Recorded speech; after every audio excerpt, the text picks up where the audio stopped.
we have an hour and a half together now that we will dive a little bit deeper into safeguarding children. And we'll do it just like last time for you, those of you who participated. We'll do it quite interactively and together, sharing our shared knowledge. And I'll start by sharing my screen. So let's see.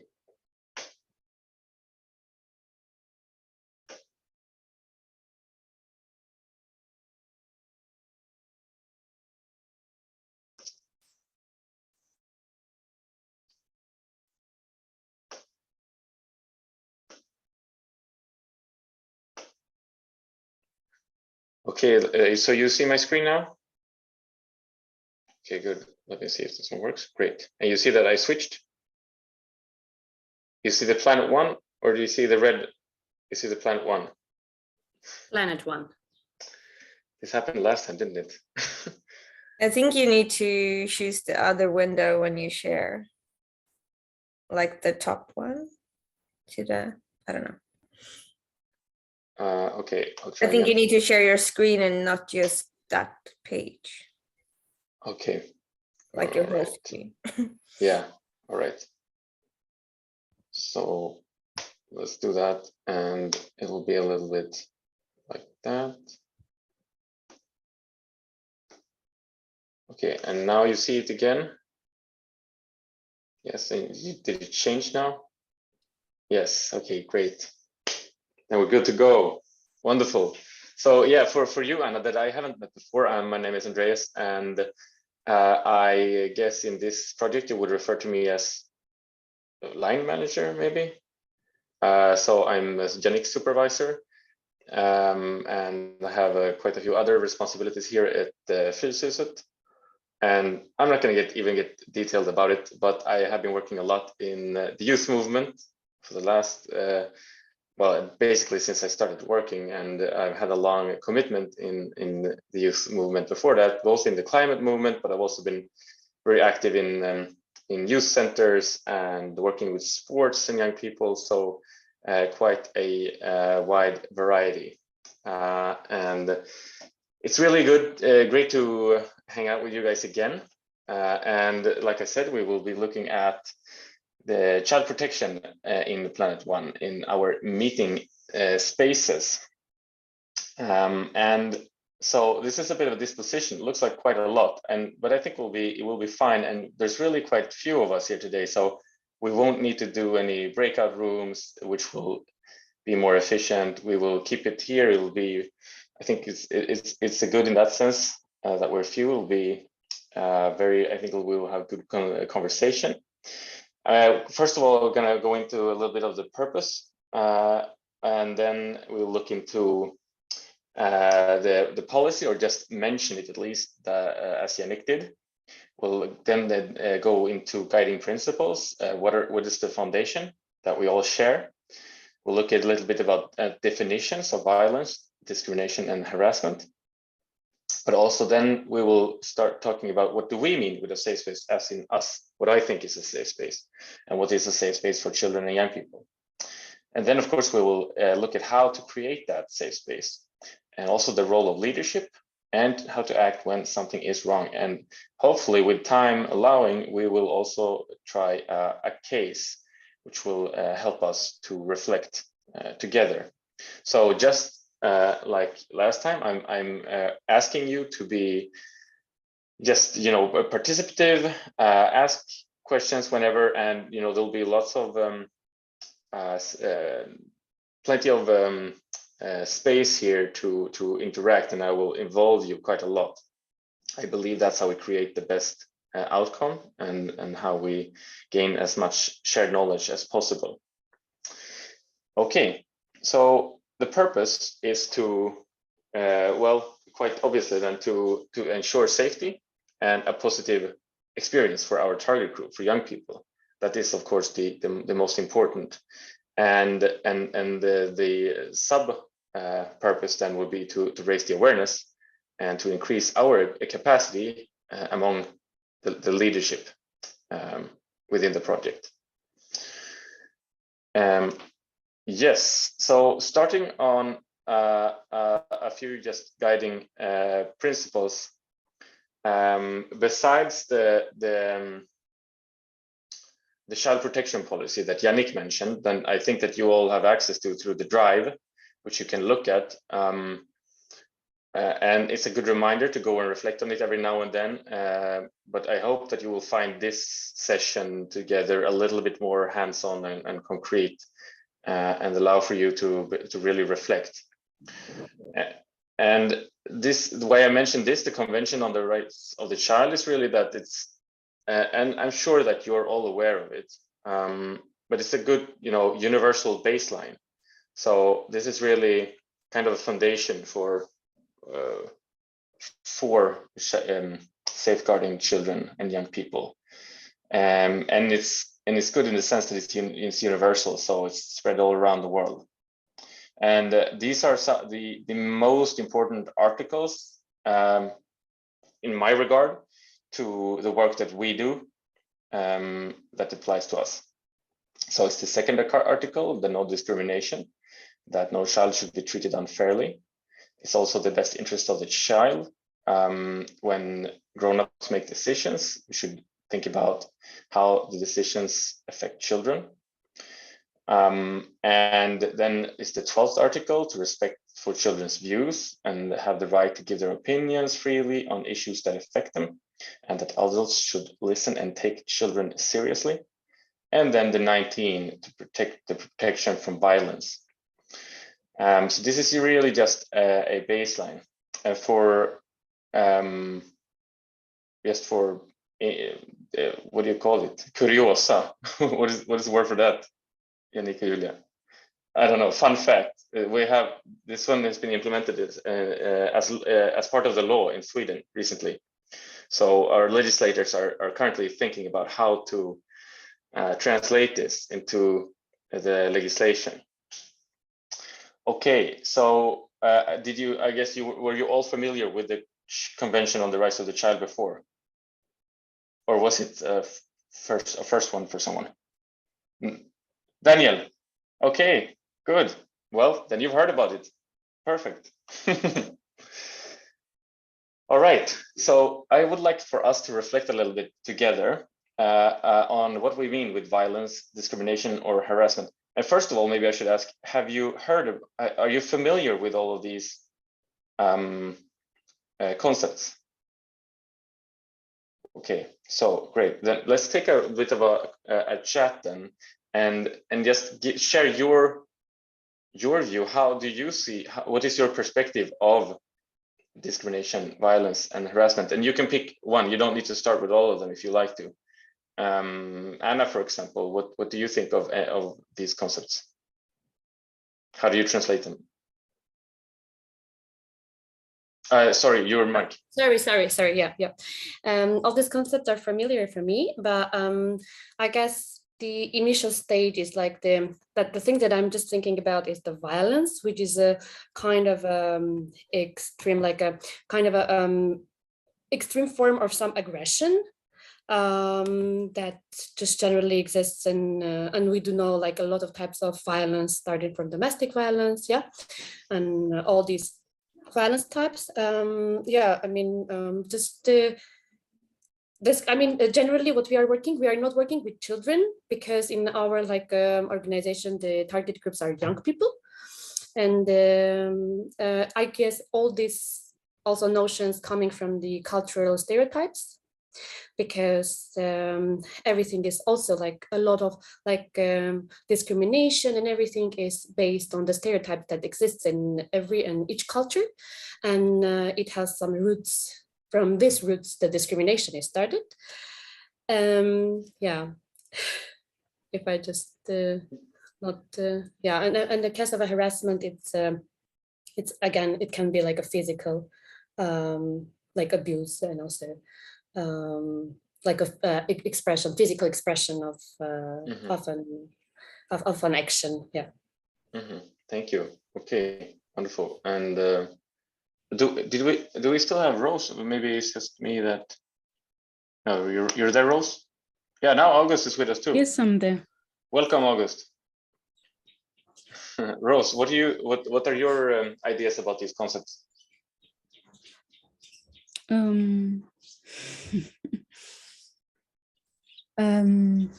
Okay, first of all, I think I am aware. I've come across the three concepts: discrimination, violence, harassment. And I think like the three of them basically would address things like, like violation of children's rights, something like probably denying them food, can be a form of, I don't know whether I call it violence or harassment. I just don't know where it fits, but yeah, just denying them their rights, and rights to food, rights to maybe education, rights to what, clothing, and just their freedom. That's my understanding. Yeah, thank you very much. Yeah, for sure, violence can be a lot. I think that we tend to, of course, immediately refer to, it as physical violence, but there can certainly be other types of violence, for sure. So thank you for addressing that. And August, I don't know when you joined really, but we're currently just talking about these concepts in relation to safeguarding children. So what is your preconception of these concepts here? Hello, everyone, and good morning. August, calling from Johannesburg, very cold Johannesburg. I think for me, when you look at discrimination, I would say it's firstly, I've come across this. I think for me, when you look at discrimination, sorry.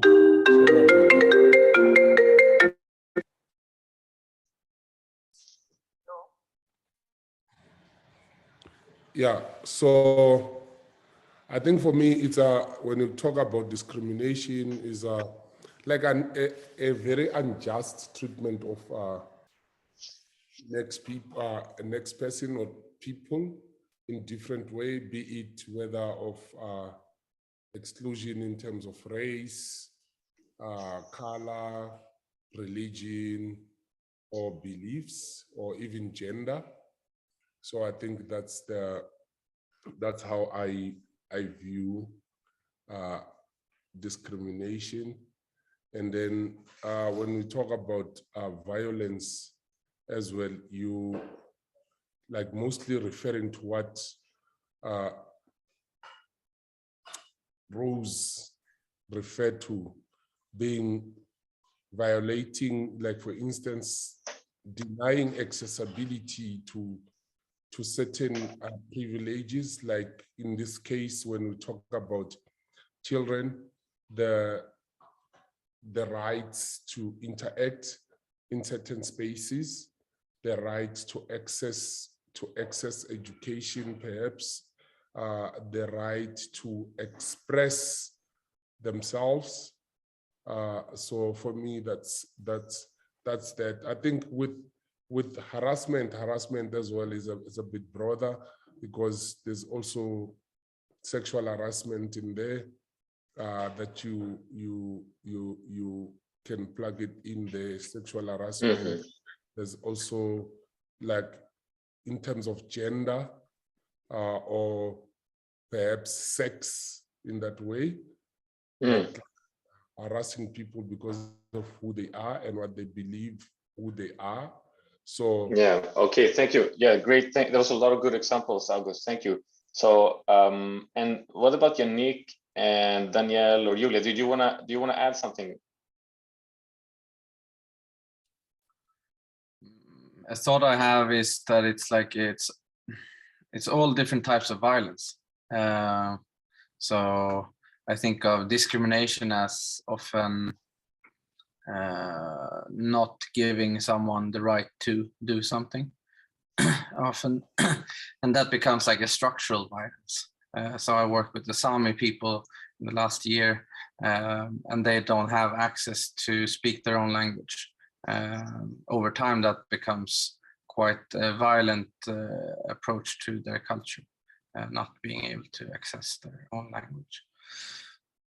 but I find it hard to differentiate in English between violence and harassment.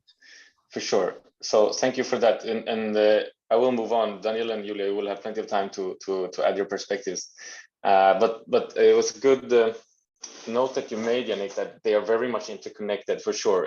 It's difficult, and it's not even perhaps that easy to draw a very clear line between them, because they are related.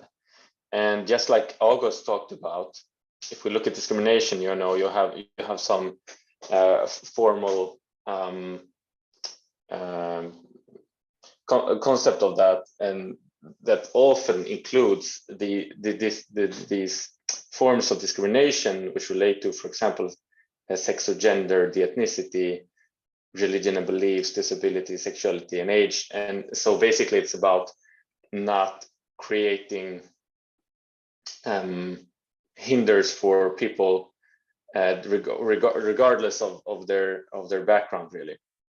So that will be discrimination. And just like Yannick said, if you create borders, or you create structural difficulties for groups of people over time, that would definitely be able to be regarded as violence, for sure. And violence, if we look at that, there are many types of violence. This is not a completely covering list, but very common types of violence would of course be physical violence, which is probably what we would think about first when we think about violence. But psychological violence can be just as strong and problematic over time. I think that there's quite a lot of research today showing that psychological violence can be just as bad, or even maybe worse, than physical violence over time in terms of the negative effects on the person. And I heard this weekend that, for example, just when it comes to domestic violence, for example, and seeing your parent, which is most often your mother, being hit by your father, is actually worse for your well-being than you being hit yourself. So that is just an example of psychological violence and how extremely strong that can be. I think that you can relate to, thinking about living under a threat for a long time can probably be worse than actually, having that punch or whatever it is. And then we have sexual violence, of course, which is including, sex, of course. So another type, and which is often, which has its very strong implications as well. So there's different types of violence. We're not going to dive into it, but maybe some of you have heard of, there's in research sometimes referred to what we can talk about as the triangle of violence, where is a pyramid. So on top of that pyramid would be, like what would be considered some of the worst types of violence. For example, like a murder. And then you go down the ladder and it's like rape and assault. But in the bottom is norms and actions and words and language between people. So the idea of the triangle of violence is to identify and to display how the norms and the behaviors in a society is the foundation upon which violence can be flourishing. Because if you have like a language, like a jargon in your society, that maybe you talk about, for example, women in a negative way, then that is creating a foundation that is allowing, or not allowing, but is increasing risk, for example, rape. So that is just a concept that you could look into further if you are interested. But we'll move on to harassment, which is also, of course, very much interconnected. You could say that, of course, some harassment could, to some extent, be both discrimination and violence, but it can often be maybe a little bit more vague. not as clear. Harassment is very simply just that it's a violation of someone's dignity, and it might be at a workplace or whatever. It could be as simple a thing as just saying a few words to someone, but these words are not actually are offensive to the person, or they are somewhat uncomforting, or they can be a look or just a touch. So it's more like in the vague area, and of course then that's probably a little bit more common. But this again, thinking about that triangle, this can be also like if that kind of behavior is allowed somewhere, there's a risk that the worst kind of behaviors will be tolerated as well. Okay, so I think you were quite well aware about the concepts. You had great, you shared some good perspectives yourself, so we'll move on here. So to what we mean with a safe space for children and youth. And what we looked at is really the guiding principles and like some kind of baseline, but then it's more than that, right? A safe space can be much more than that. It's some kind of a notion.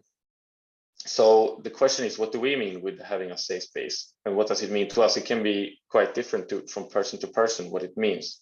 So it's important that we talk about it so that we have at least begun to create some kind of common ground as to what we believe is a safe space.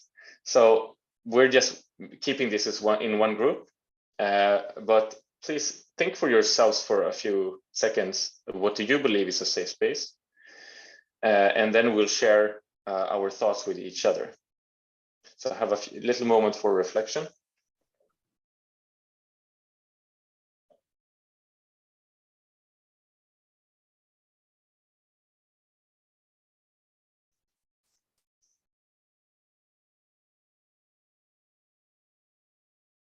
And then, as always, there's always someone who's quicker in your mind. So who would like to start?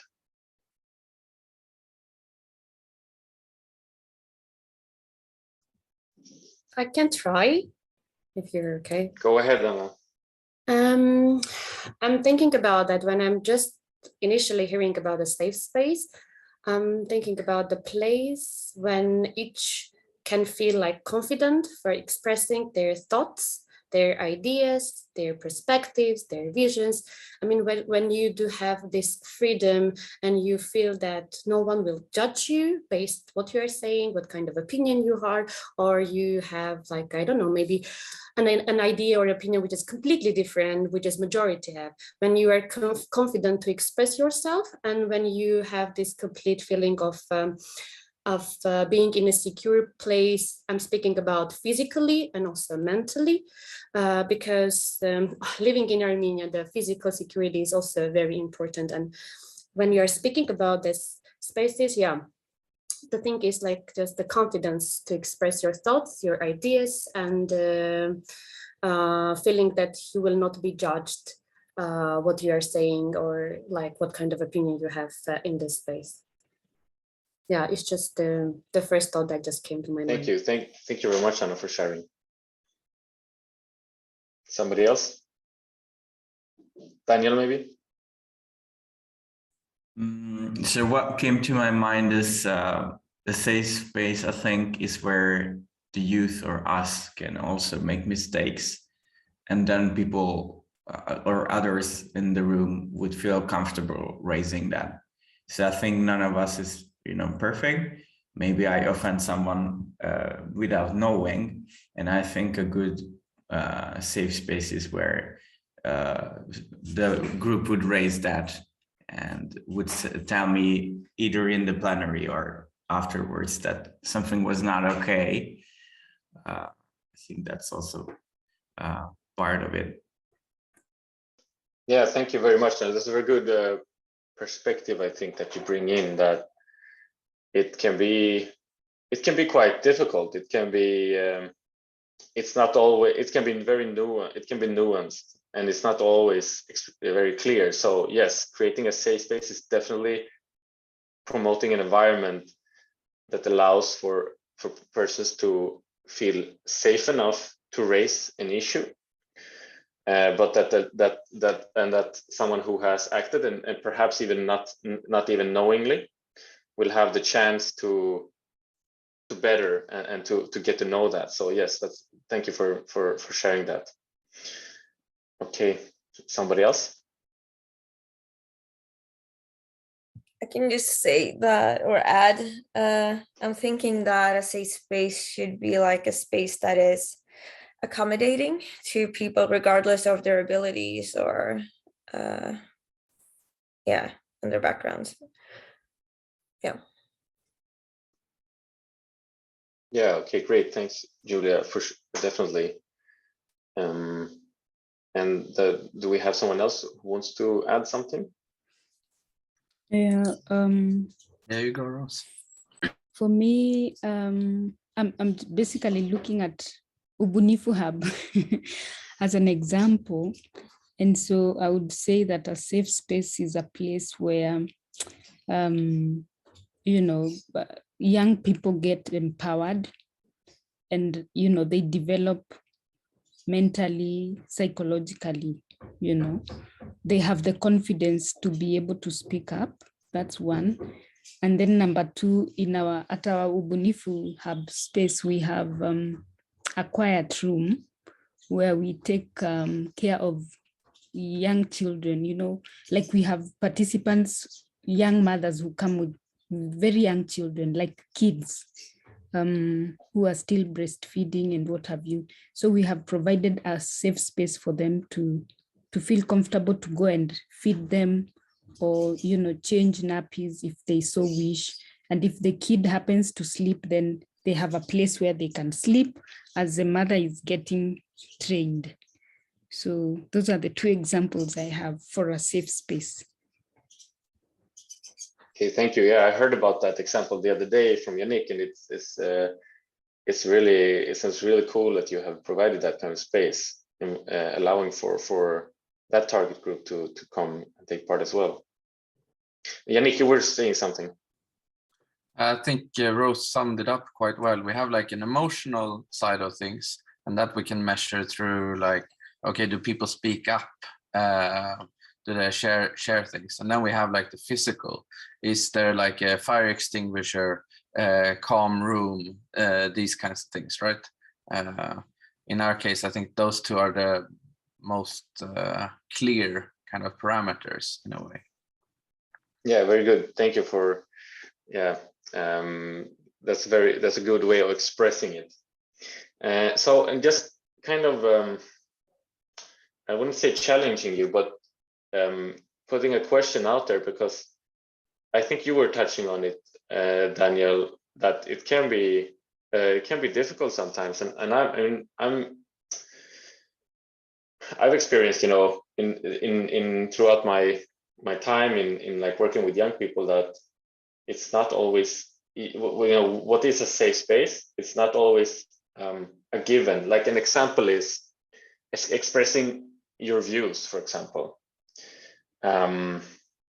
So allowing for everybody to express their views, of course, is one fundamental right. But some people might have the other person's view as offensive, or might be offended by a view that is being expressed, and that could be an opinion as well. You know, it could be opinions expressed, and people can vary quite a lot in their opinions. And you know, we work with young people who are very engaged. So and it's not certain that everybody agrees. So if I put that question out, like, how do is there a way to kind of facilitate for that kind of conversation, for that kind of discrepancy, to be able to function in our meeting spaces? Daniel. For me, this actually happens a lot, not just in Boigo, but before that in Greenpeace. And for me, expressing your opinions, ideas, and views is like really, really fundamental. And I think, you know, like there's always like a balance on like, okay, but some opinions might hurt some other people. So like that's definitely a work that we have to do continuously. And I think what helps me a lot is assuming good intention for everybody and kind of express or like generating an atmosphere where even if I'm offended about an opinion or something, it's like, woo, how could you think that? I try to like think like, okay, but probably this person is also a nice person, and you know, like that person doesn't mean to hurt anyone, probably. So let's try to talk it through and creating that atmosphere that feels okay to share, even, you know, things that would raise some emotions. But yeah, maybe in some other contexts or in some other communities, it's different. And I think also what is important is community. So like totally random people, I think, you know, you should tune a bit down your honesty and opinionated ideas, but if you know a community, I think it's more okay to share even like ideas that could, you know, yeah. Okay, thank you so much, Andrew, for sharing that, and I think that's a very good example, and I think you're touching on something that we'll get into further as well, the importance of doing the work of creating that sense of community, that trust, that mutual trust, because what you expressed was as a group or a community that has been doing some work. You can't maybe put people in a room having never met before, no one, and everyone expressing every kind of opinion. I think there wouldn't be that kind of trust existing yet. What you express is a group or a context where there's been some kind of trust built up. And of course, that's a very good like ambition, that we should have that kind of mindset, that, you know, that's in everyone's best intention. And if you reach that, that's wonderful. But I believe it's some trust working behind that. Anna, you want to add something? Yep, I'm just completely agree with Daniel, because it's also like for me, when I'm speaking about the safe space, for me this like a feeling that you can express yourself completely, it's just like a top priority. What we are doing, I just can say also from our like a very technical things that we are doing in our, for example, in our training rooms and in our training spaces, we do have this kind of a rules. And for example, we are just on the wall, we are writing that there are no true or false opinions. It means that everyone knows, like you can, because every person has their opinion based on their background, on their circumstances, culture, and everything. You never know what this opinion from where it comes from. That's why for us it's like a ground rule to that everyone who is in our training, they're participating there in our space, they know that there are no true and false opinions, and you just need to listen. If you accept or not, it's completely your choice, because everyone has that like a freedom of accepting or not, but for not judging and for hearing and just letting the people have their own opinions, it's like a ground rule. Thank you, Anna. Thank you, Anna, for sharing. And then you were doing some work there. I mean, you put up rules, or you put up guidelines. Okay, anybody else who wants to share?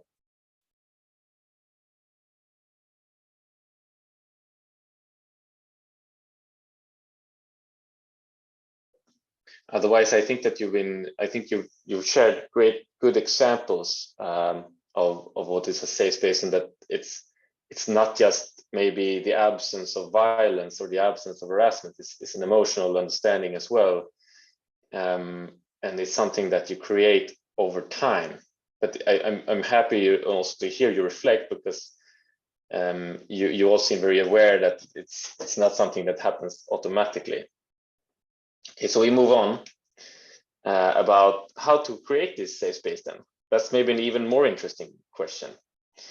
So we're going to look into a little bit about actions to promote a safe space and the role of leadership And now after this is something you're not going to do this now, but I'm asking you to write down 1 or 3 actions in your Notion later on that you consider the most important to create a safe space at your local meeting space.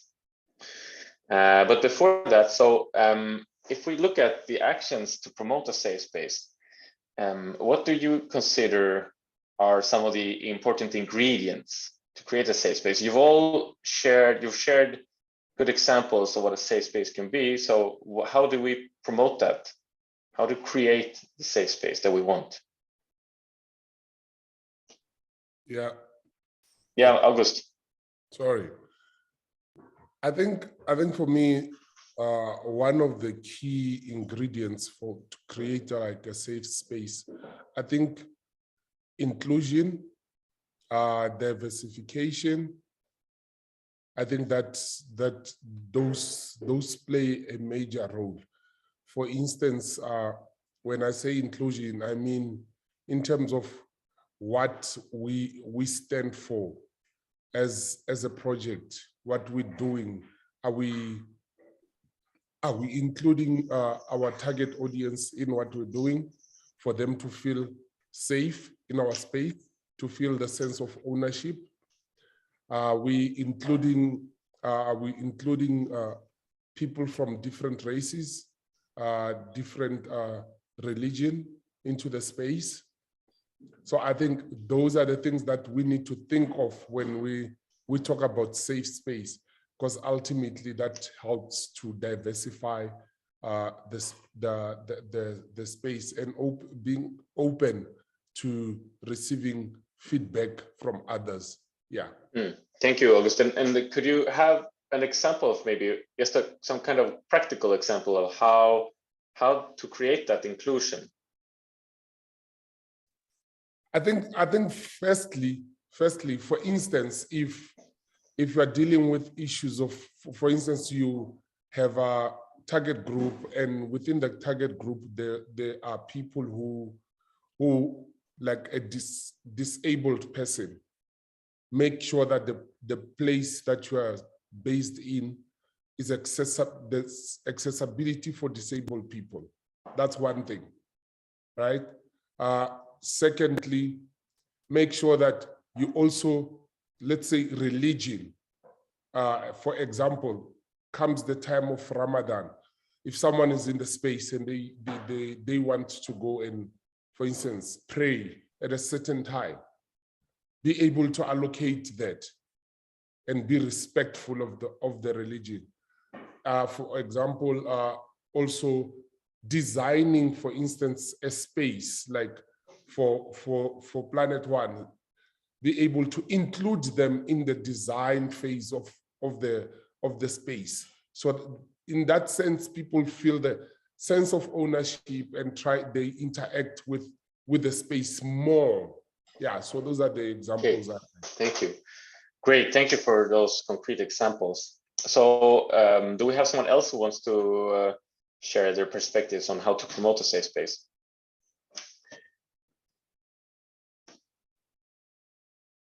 I can go. I think like it's all about framing. So I think a mistake that some do is that we don't allow, for example, strong opinionated topics to be discussed. We can avoid a topic or we can avoid the situation.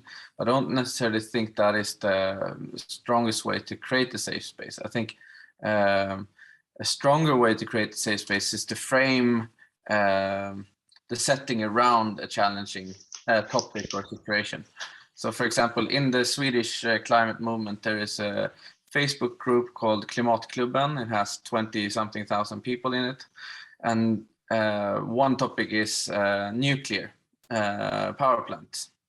And these conversations tend to take over all conversations all the time in the Swedish debate. One way to create a more safe space would be to then eliminate nuclear as a topic in the group, right? But instead what they've done is that they've created one thread for nuclear.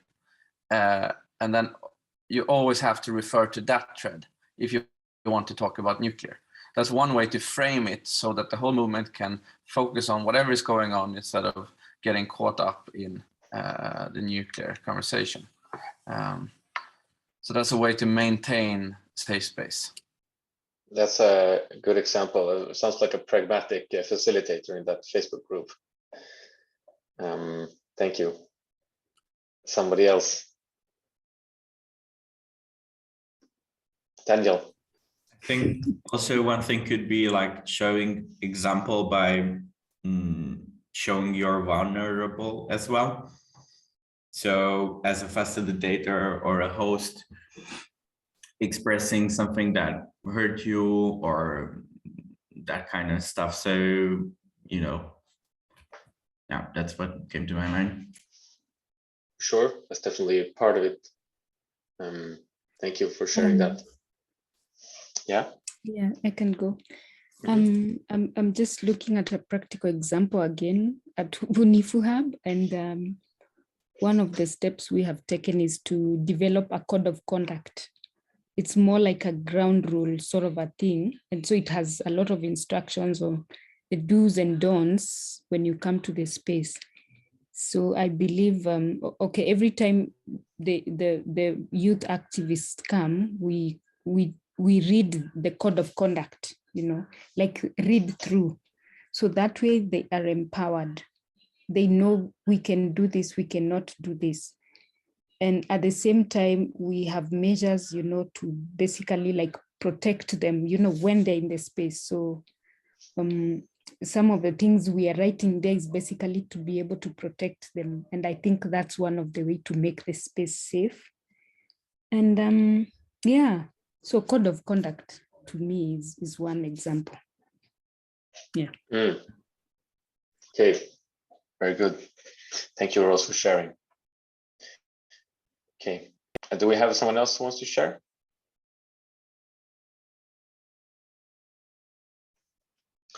Otherwise, I actually suggest that we just take a 3-minute break.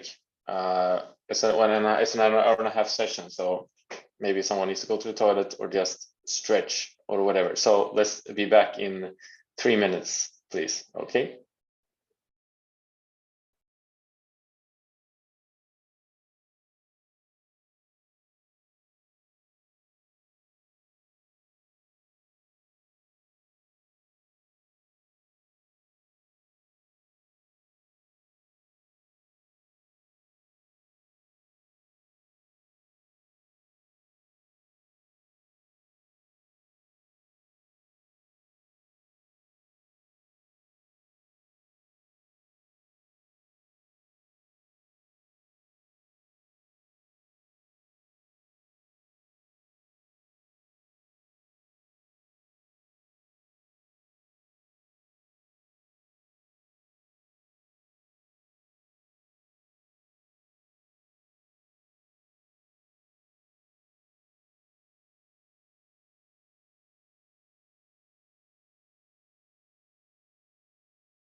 Okay, welcome back, guys. Once you're back, you could please switch on your video again. Thank you.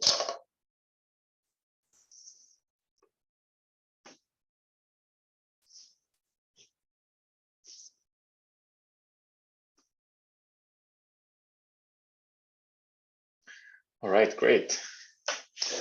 I find it very necessary with all these digital meetings to just take some breaks every now and then, not to get headache or too much of a humpback. All right, thank you for sharing very good examples. So I'll touch a little bit on the different of actions and the role of leadership. So you said some very good things about how very concrete examples of how to promote a safe space. So I want to add just a few to that. And I think that one example is just what we're doing now, being aware. I think that's as a first step, actually considering and thinking about, creating a safe space. That's the starting point. Sometimes you might do it unconsciously, but it's probably better if you do it in an aware manner. So and also just I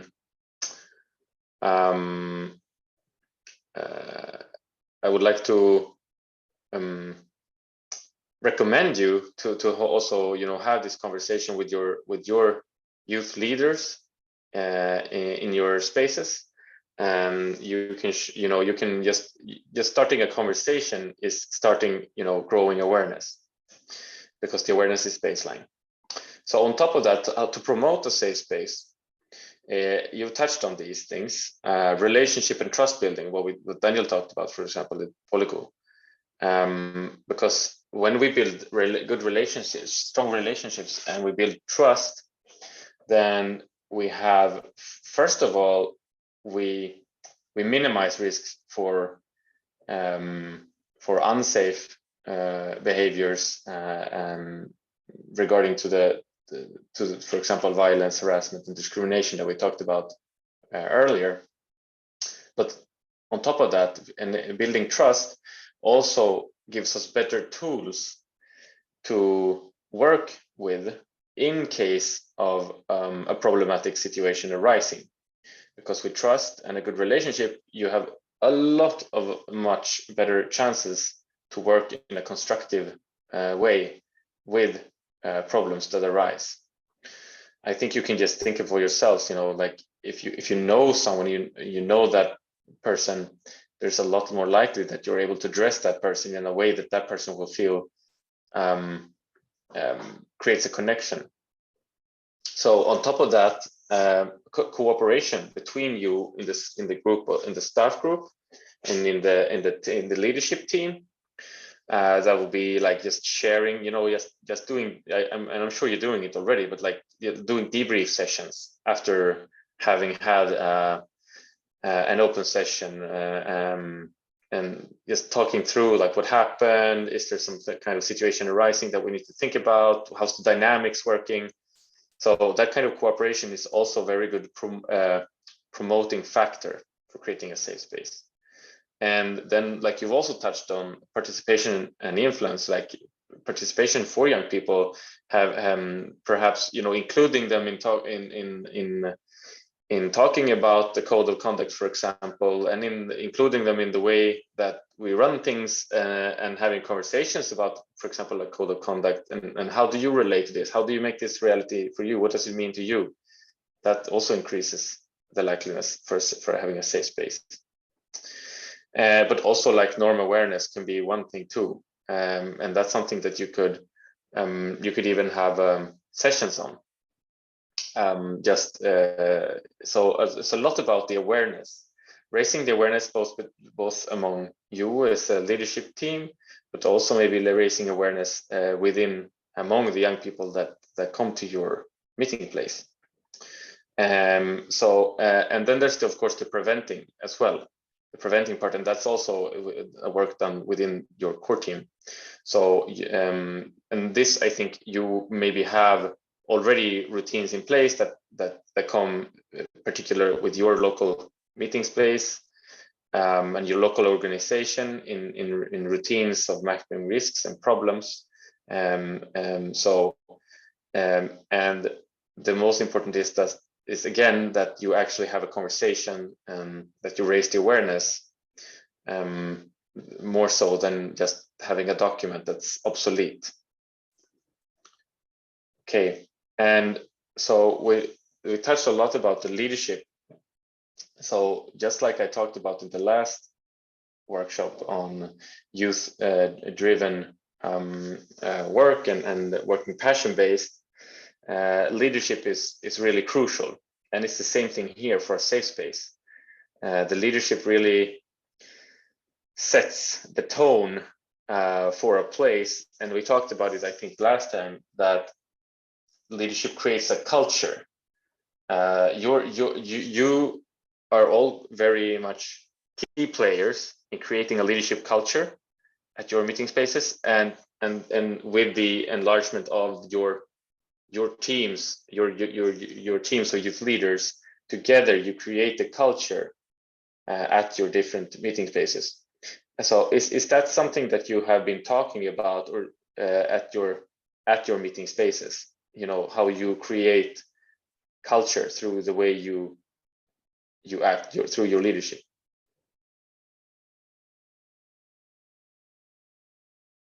Maybe unconsciously, or maybe not so like explicitly.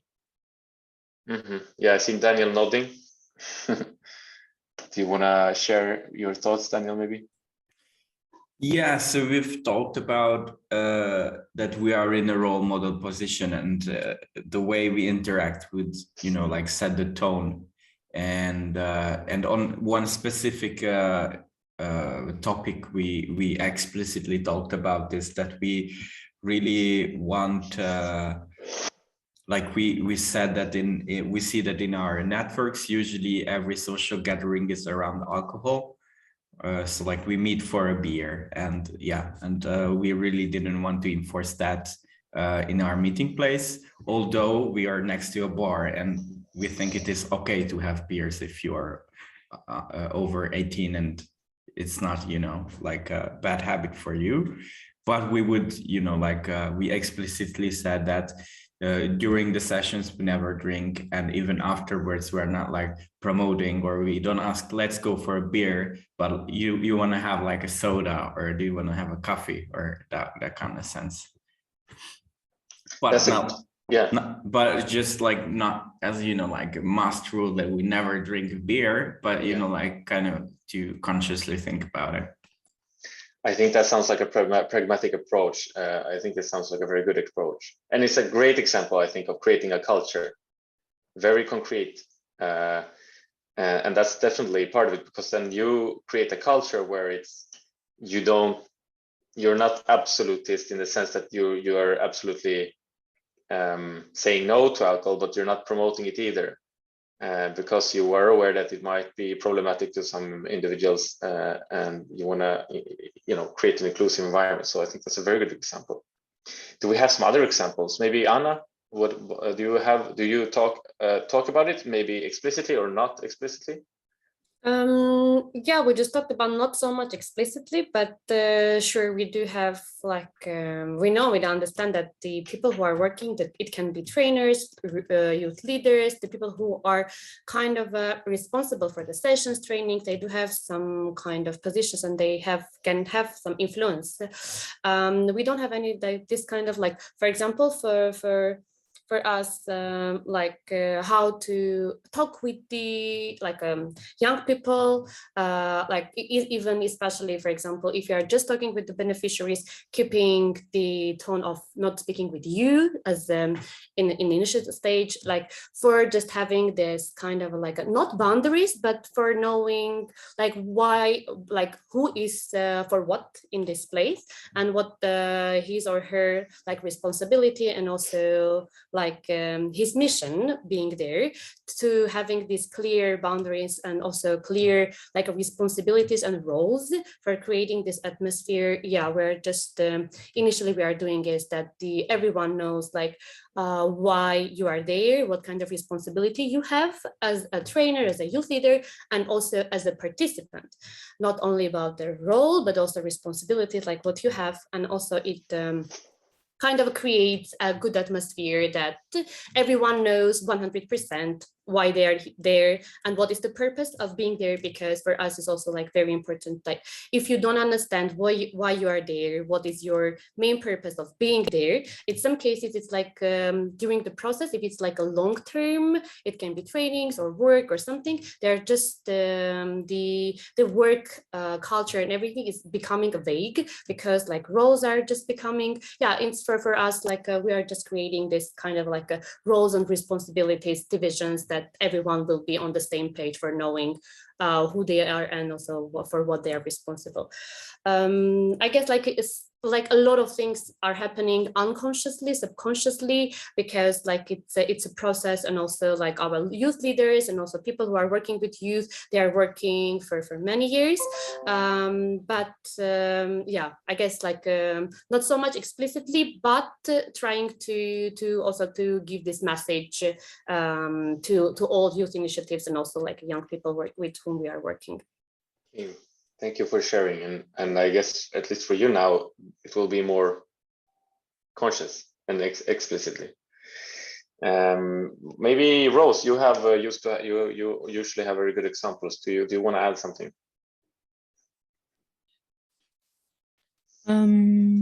Yeah, I think ours is explicit. And I would say in our space, so there's the three of us, myself, and then we have Gerance and Tracy. So in terms of leadership, and the person that really interacts very closely with the youth is Gerance. The reason with that is because, first of all, because of his age, he's young, so he can really like blend well with the youth whenever they come to the space. So we've actually given him that responsibility to be the go-to person when it comes to whether it's empowerment, just creating awareness about anything and everything within the space. So for Tracy, she's more like a social media person. She's a bit laid back. She doesn't really know how to interact well with people, you know. So we've also given her that role. So our responsibility in terms of leadership for me is basically like overall to see how the whole process is running. So whenever the youth come to the space, then I would reach out and talk to them, you know, just say hello and just chat here and there, casually or informally. So I think that's how we have just structured our leadership, and I think it works really well. Yeah. Hey, happy to hear that. Happy to hear that. Maybe I can add something here on the role modeling part in Nairobi. I think you're doing something really nice, Rose, with Gerance, that you're mentoring Gerance in becoming a better project manager in a sense. So what I can see that you're doing is creating a safe space for Gerance in his role to grow. And so by doing that and creating that type of leadership, it also then ripples down, I think, when Gerance meets the youth, that he's then taking on a similar approach. That's a very good example. That's a very good example. So thank you for highlighting that. It's exactly what it's about. That's definitely creating a culture, and then Gerance will be reinforcing that culture. So very good example. All right, so let's go dive into a case here. It might happen. It hopefully will not happen, but you never know. We work with people. Something similar might happen. So imagine that perhaps someone has been sexually harassed during an event at one of our makerspaces. And there's a girl that comes to one of the youth leaders and tells her that her friend has been touched in a way she felt was uncomfortable by another male participant. This happened 2 days ago, but she hadn't been comfortable informing the staff until now. So let's discuss together, and we'll start with a little bit of reflection for yourselves and think about what are appropriate steps to be taken here. And then we will discuss it together. So reflect, and then we discuss.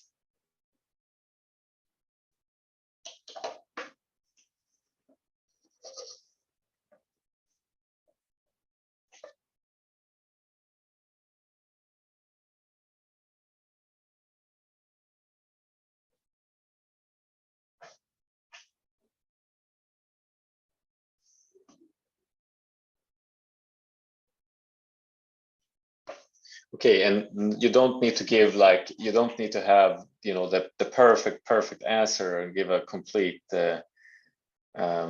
display of how to act, but someone could start. So how would you start when given this information? Does anybody feel like taking the lead?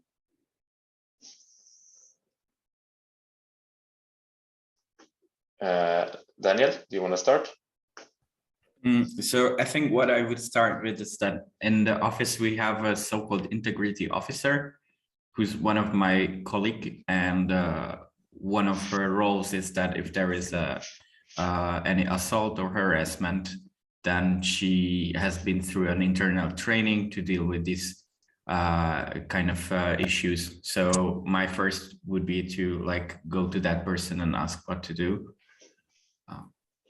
And I have others, but I will share only this for now. Thank you. Very good. That's a good organizational structure that you have created there. Okay, somebody else?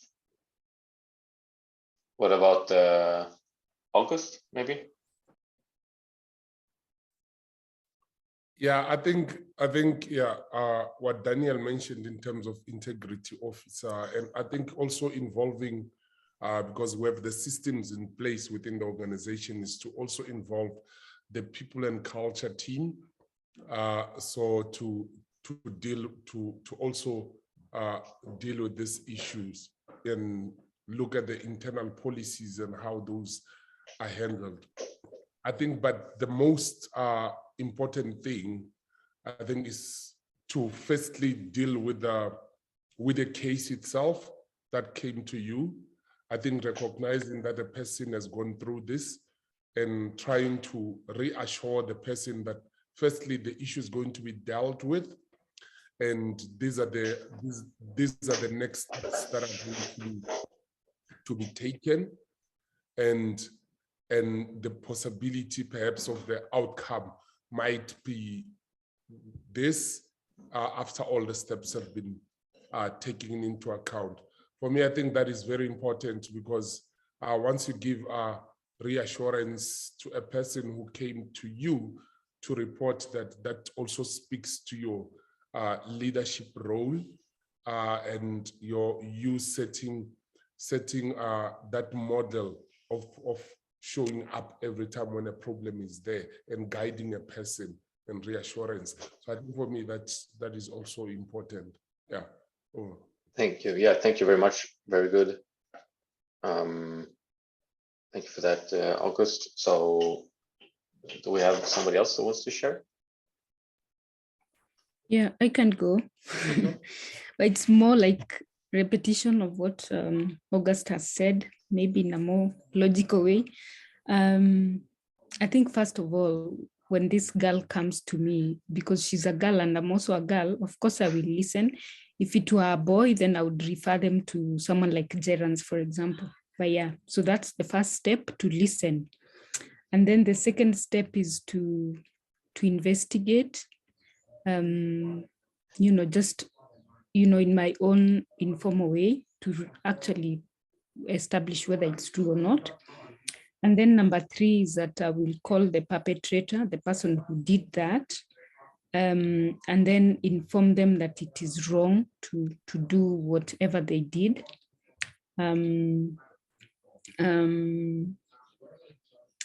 After the telling, okay, inform, yeah, like call the perpetrator, inform that it is wrong, but at the same time, I'll also involve the other person who was offended, in terms of telling them that this was wrong, whatever you did to this girl is wrong. Then the 5th step is to basically follow up, just see how they are faring, like on a day-to-day basis. And the final thing is just, because we have a code of conduct, and that's one of the things that we have highlighted about sexual harassment, is to continuously read whenever they are in the space that, you need to adhere to these rules whenever you're here or whenever you're out. Yeah, over. Thank you, Rose. Anna, do you want to share? Yeah, I can go next. the steps that I'm thinking about that can be like kind of a work. First of all, I completely agree with August and Rose that initially the first stage for us also will be to investigate the case, because first of all, you need to have the whole picture.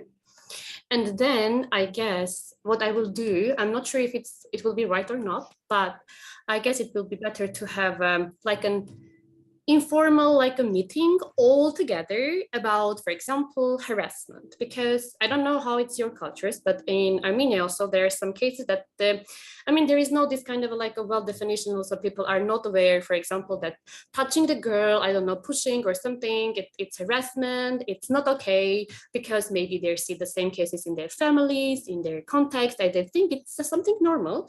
Maybe this person, this guy who did it, hasn't any kind of like background information what he did. That's why what I will do, I will have I don't know, like a session related to the harassment, what it is, what kind of types, and I guess maybe for example, for showing them, for telling them what are the things that it's not good and everything, that everyone at this moment not pointing out the ones who did or something, but generally too that everyone will know, like, what it is, how can it influence, it's not good thing, and if after this case will be repeated again, I guess, again, we do have a psychologist. It can be like a separate work with the psychologist and also the person who did this harassment. But initially, I guess we will do like this kind of like a session that it will be like clear for everyone that, it's not a good thing. And it's a harassment because, as I mentioned earlier, so for many people, they don't know like that it's harassment, and these kind of things are not okay. Yeah, I guess it will be my steps. Thank you, Anna. Thank you for adding that perspective of working with it and in a group and to raise awareness of what can be harassment. I think that's also very good. It connects to what Daniel said earlier in the session about not everybody not being super clear with their definitions and maybe having different backgrounds and views of what is an acceptable behavior. So I think that's very good, a very good complement to adding to just dealing with a particular issue, but also that's a preventative measure. So very good. Yannick or Julia, do you want to add something?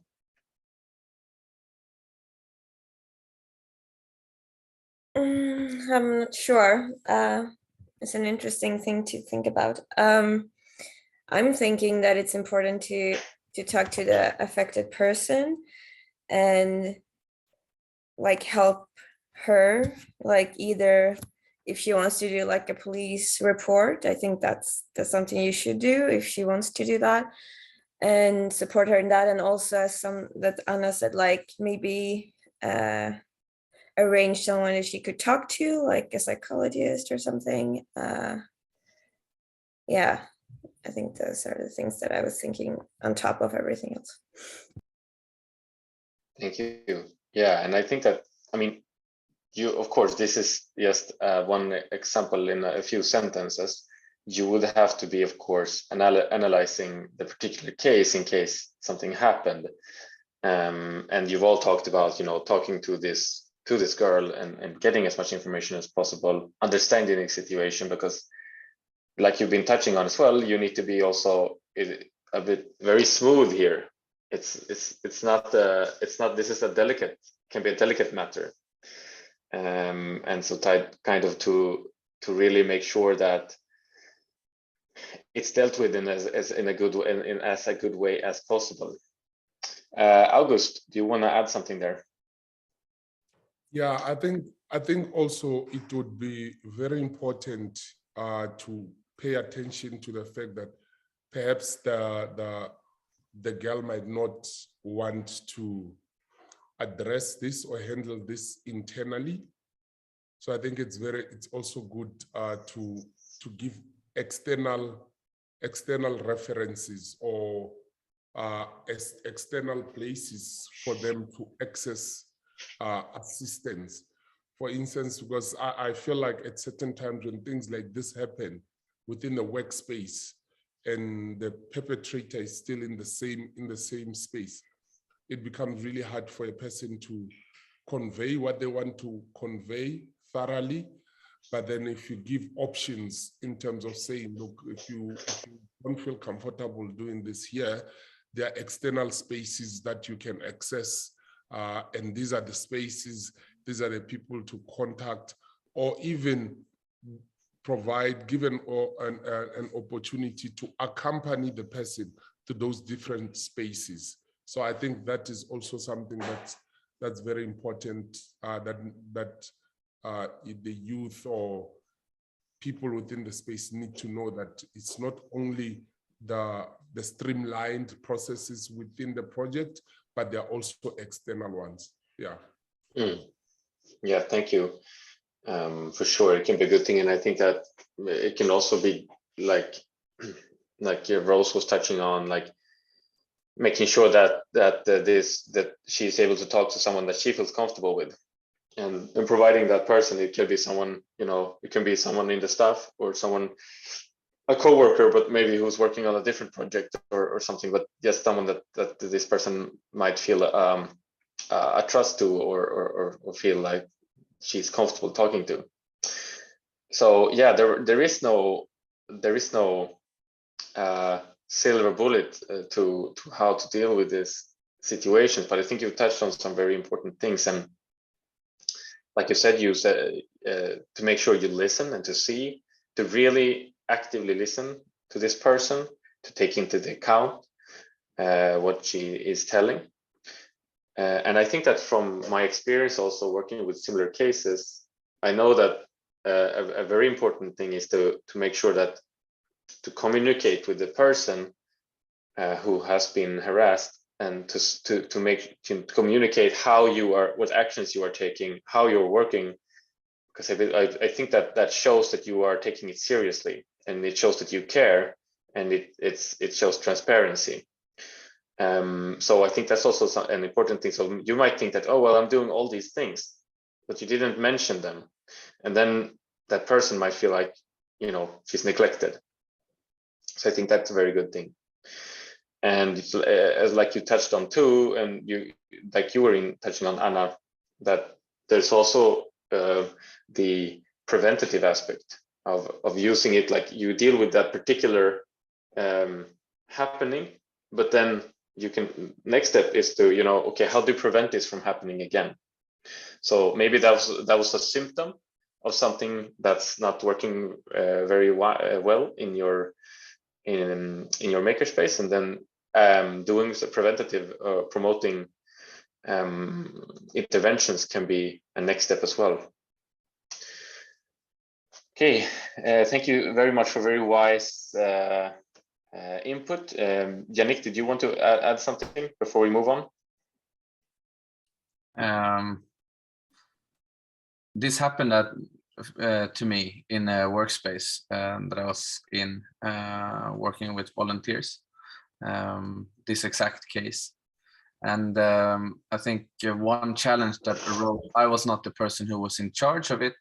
I had been in charge of a group when this occurred, but then it was not me. Then was similar to what Daniel described. Someone else takes over the case, basically. And the girl, she wanted the guy to be excluded from the community, and the organization chose to not do that. And I found that very problematic. And then when you get to that level, when it's not you anymore who has the responsibility, and it's an organizational, it gets quite messy, because it's so much security in it. So I can't hear all the arguments. I don't know all the things.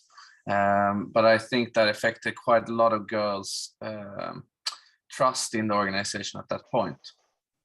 And that can take several years to amend, or like get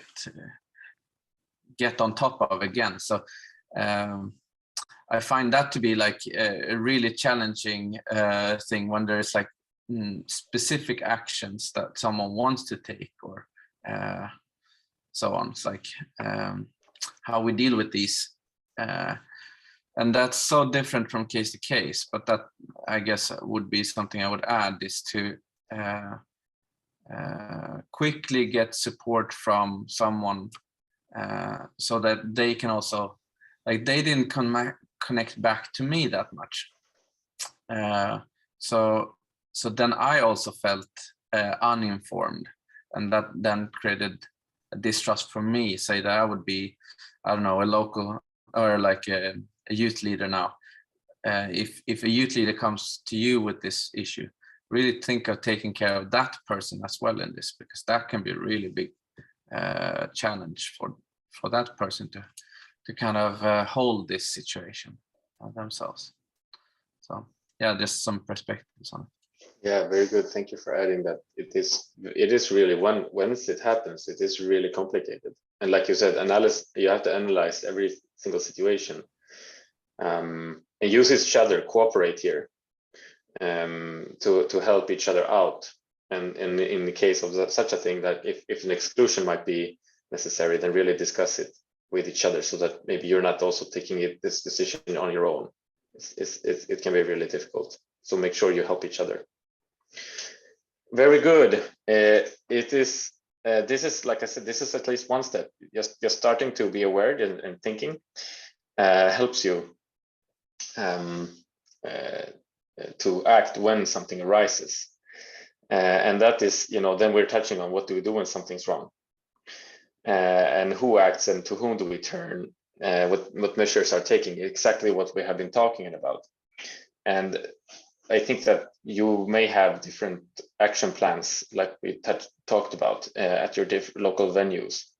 So this is also a reason to keep that up to date, to keep it to keep the knowledge fresh among the staff, and every now and then bring it up and just talk it through how to deal with it. Because when something happens, everything will be much more stressed, and it's never going to work as smooth as when you talked it through. But having some kind of awareness will help you very, very much. Yeah, maybe. All right. Add there that so I think now we're representing 3 different organizations, and then Greenpeace, you are in 3 different offices here. I assume that you have a crisis plan, harassment policy, these kinds of things. I think it would be valuable if you could link to those on your Notion into routines, and that you are aware of them, that you know them, and that you inform the youth teams about them, that they exist. You might, depending on the length and size of them, I don't know how they are, but also that they are shared in that sense. Because legally, Planet One is not responsible for any legal situation that occurs. We are a network of organizations in that sense. So it is your local organization that has the legal responsibility here, and therefore that is the procedures that you need to follow and be aware of. And if there is something that is not sufficiently covered, connected to youths in any way, then please reach back to us and we can kind of discuss that, or like see if we need to work with your local organization in any way to kind of strengthen that. Yeah. Very good. Thank you very much, Yannick, for adding that. And also, I can just add some clarity to.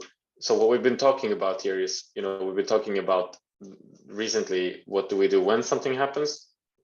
But then we've also talked about how do we prevent things to happen. So there's a different thing. So you need, and we need to be aware of and work with both these things. We need to have a plan for when something happens. We can never fully prevent everything, because we work with young people and anything can happen, but we do have a large opportunity to actually do prevent and promote a safe space, prevent anything from happening and promote a safe space. So these are the two different aspects, and we need to be working with both of them. And having said that, I hope that you feel like this was at least valuable to some extent, that you feel like you have gained some thoughts and some useful reflections, and that you can this will also help you to keep this the safe space work on the agenda at your local meeting space. So I have 2 minutes before it's over. So if there's some final questions or comments, you can share them.